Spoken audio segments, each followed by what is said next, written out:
Egregious. Is there any other way to describe the blown call that could have completely changed the face of the series? Bruce Viktor Arvidsson knocked Brayden McNabb out of the game with the trip in overtime. And then just 20 seconds later, the Oilers win it to take a 2-0 series lead. What's your take on that non-call? I don't even know if I have the right words, Gino. Disgusted, dismayed, unfair, like all of those things. It's an egregious, that's a perfect word for it.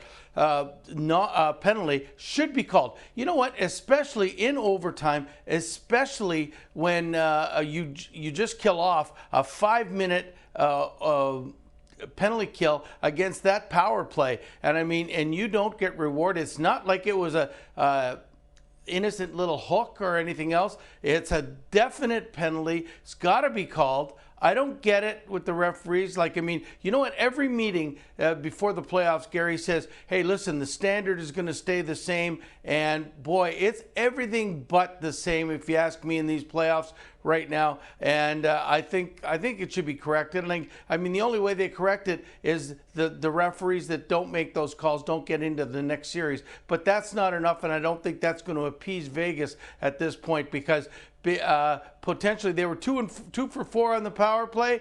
They get a power play at that opportunity. They probably have a good chance of scoring, and the series is tied going into Edmonton. Now down 0-2 going into Edmonton. Boy, that's going to be a tough call now for Vegas to come back. So here we are. The Oilers scored 9 goals in their 2 games in Vegas. 7 of them were scored by guys not called McDavid or Draisaitl. Give me your coach's perspective. As a coach, now that the series shifts to Edmonton and you get last change, do you work hard to free up your big 2, or do you allow Vegas to continue to smother those 2 while your depth continues to contribute? To me, you continue to do what you're doing here. They've had 15 different goal scorers this year in the playoffs. That's so un-Edmonton, where Draisaitl and McDavid have usually dominated at least 50% of the goal scoring, and they're not doing it this year. But that's the first time you've seen balance on the Oiler lineup, and that's what you need to win the cup. Hey, listen, I don't care who's checking those 2 when they're playing at the top of their game. There is nobody checking them. You can't stop them. So I would want to be getting the guys that are scoring. Look at Podkolzin played 10 minutes. He got a goal and assist. Corey Perry's playing and he's scoring. They're all scoring. I wouldn't change too much right now as far as trying to overcoach. You got something going. You have won 6 in a row. Let's keep it going until they force you to make that change. Right now, they don't need to change. They're doing well. Everybody's buying in. Everybody's playing well. Everybody's contributing, and everybody thinks they can contribute. That's a far cry from years past, when if they got down a goal or 2 and Draisaitl and McDavid would go on, and it was almost like, oh, I guess we can't play anymore because we're not good enough to score. That's not the feeling I get about the Edmonton Oilers right now. I want to ask you about another crazy trend. Last night was the Oilers' NHL record 6th straight comeback win. Now, not all comebacks are created equal, but they still fell behind in the first. What's a coach do with that, Bruce? Are you glad that your team's got the character to come back? Or are you really worried that your team doesn't start the games ready to play?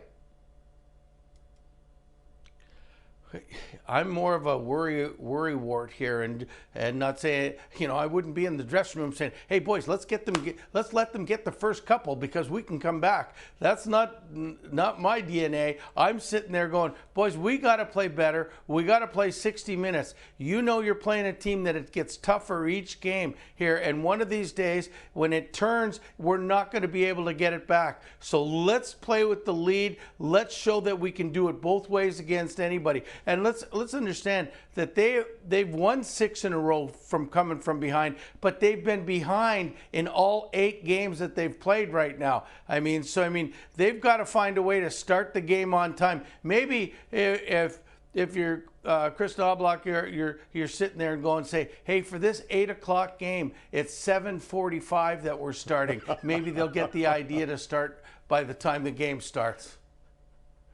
It's a great start to the series, though. The Oilers won both on the road. Now they're heading home with a huge cushion. How do you convince them now to go in for the kill and not ease up on home ice?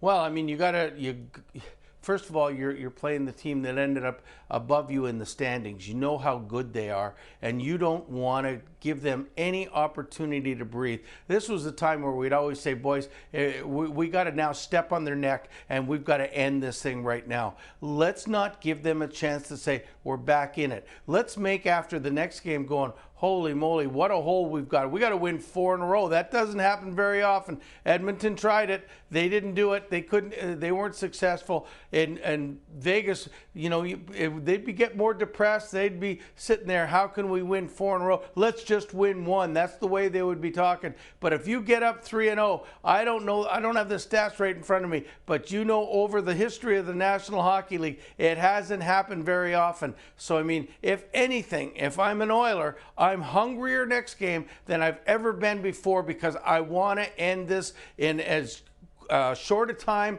as possible so our injured guys can get healthy and we can get a little bit of a rest. Speaking of injured, and I'm not saying he's injured, Calvin Pickard went to 6-0 after taking over for Stu Skinner. He did get tangled up with Thomas Hertl. He stayed in the game, but he looked a little bit sore. Now, while Skinner is sitting out, from a coach's perspective, how much do you talk to him to keep him engaged in case you need him again in this series? I mean, first of all, you're talking to him constantly, I think, and saying, you got to be ready. The same, we're going to be using 2 goalies throughout these playoffs. We've got 2 more rounds after this, potentially 14 games.